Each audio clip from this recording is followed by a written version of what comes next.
नाम जप तो करते हैं लेकिन नाम जप का आनंद नहीं मिल रहा है।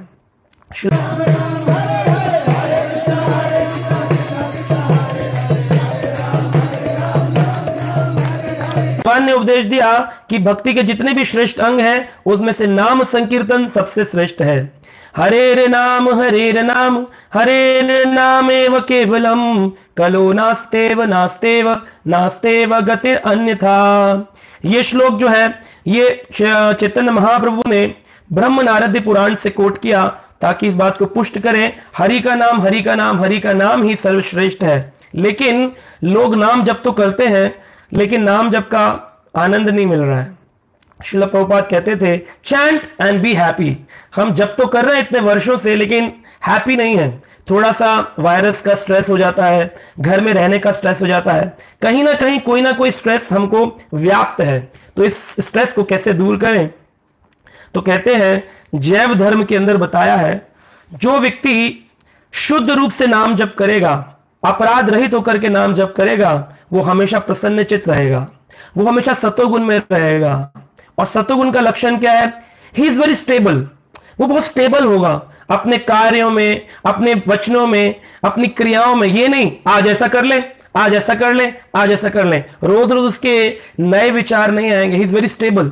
सतोगुण का लक्षण है कि वो व्यक्ति स्टेबल हो जाएगा हरि नाम जपने से। एकदम एक मकसद, एक रास्ते पे वो चलेगा। जैसे कहते हैं कि जो कृष्ण भक्त होते हैं उनकी बुद्धि कृष्ण के चरणों में स्थापित हो जाती है। वो सतोगुण का लक्षण है। व्यवसाय आत्मिका बुद्धि एक कुरु नंदना बहुशाखा इनंतश्चाय बुद्धि व्यवसाय नाम। जो व्यक्ति कृष्ण भावना भवित है उसकी बुद्धि कृष्ण की ओर लगी होती है, लेकिन जो कृष्ण भावना भवित नहीं है उसकी बुद्धि हजारों शाखाओं में बटी होती है। तो जैव धर्म के अंदर श्रील भक्ति विनोद ठाकुर कहते हैं कि श्री प्रहलाद महाराज ने नाम जप के लिए 9 विधियां बताई हैं। 9 प्रोसेस ऑफ डिवोशनल सर्विस। श्रवणम, कीर्तनम, विष्णु स्मरणम, पाद सेवनम, अर्चनम, वंदनम, दास्यम, साख्यम, आत्मनिवेदनम। ये 9 प्रोसेस ऑफ डिवोशनल सर्विस हैं। लेकिन जरूरी नहीं कि हम जो है इन सारे प्रोसेस को अलग अलग रूप से देखें।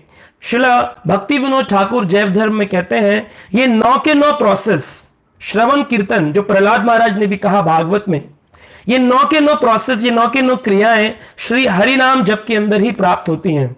आप कहेंगे कैसे? देखिए कहा गया है कि जब हम भगवान का नाम जप करते हैं तो हम भगवान का कीर्तन कर रहे होते हैं अपने मुखारविंद से, है ना। हरे कृष्ण कृष्ण कृष्ण हरे हरे, हरे राम राम राम हरे हरे, मुख से कीर्तन हो रहा है। और उसी समय जब हम उस जप को सुन रहे होते हैं, जैसे श्रील प्रभुपाद ने कहा बोलो और सुनो, जब हम यहां से बोल रहे हैं, यहां से सुन रहे हैं, तो ये क्या हो गया? ये हो गया भगवान का श्रवणम कीर्तनम। श्रवणम कीर्तनम, तो श्रवण और कीर्तन ये दोनों चीजें चल रही हैं। अब जब व्यक्ति श्रवण कीर्तन करता है, अपने ध्यान लगाता है भगवान के नाम प्रभु के ऊपर, हरे बोले तो हरे शब्द के ऊपर ध्यान लगाएं, कृष्ण बोले तो कृष्ण शब्द पे ध्यान लगाएं। कभी कभी ऐसा होता है कि ध्यान नहीं लगता, तो आप ऐसा कर सकते हैं, सामने हरे कृष्ण महामंत्र का स्टिकर लगा सकते हैं और बीच बीच में आंख बंद करें खोलें, आंख बंद करें खोलें और उसको पढ़ें, तो धीरे धीरे हरि नाम प्रभु पे आपका चित्त लगने लग जाएगा। क्योंकि कली काले नाम रूप कृष्ण अवतार, कलयुग में भगवान नाम के रूप में अवतरित हुए हैं। तो ये श्रवण कीर्तन स्मरण बनने लग जाएगा आपका, आपको हरि नाम दिखेगा। आप जप कर रहे होंगे सामने हरे कृष्ण जैसे प्लेट पर चलता है, ऐसे आपके मानस पटल पर चलने लगेगा।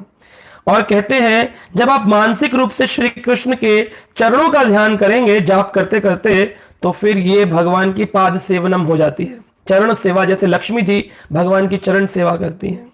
और इसी प्रकार से जब आप अपनी मस्तिष्क में ही जाप करते करते कभी कभी आपको विग्रह की आरती या भगवान का अर्चन हो जाता है।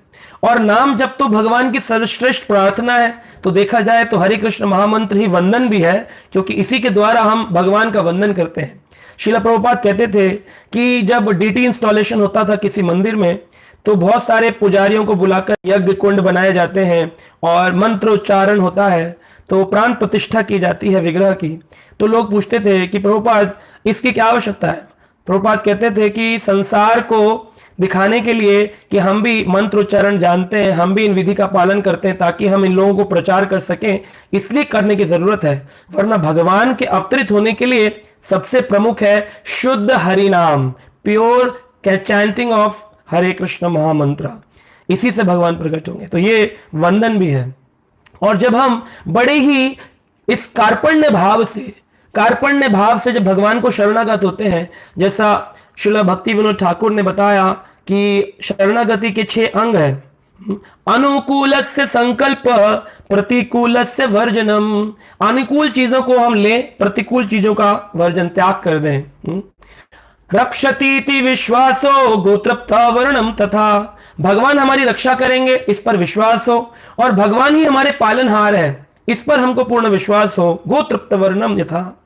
तो फिर क्या है, आखिरी में वो कहते हैं कि कार्पण्य व्यक्ति अगर हेल्पलेस होकर के भगवान के ऊपर अपनी पुकार लगाता है, बिल्कुल इस भाव से कि प्रभु आपके अलावा मेरा इस संसार में कोई नहीं, हेल्पलेस होकर के, कार्पण्य जैसा अर्जुन भी हो गया था। कार्पण्य दोषो उपहत स्वभावा पृच्छामि त्वाम धर्म समूढ़ चेता।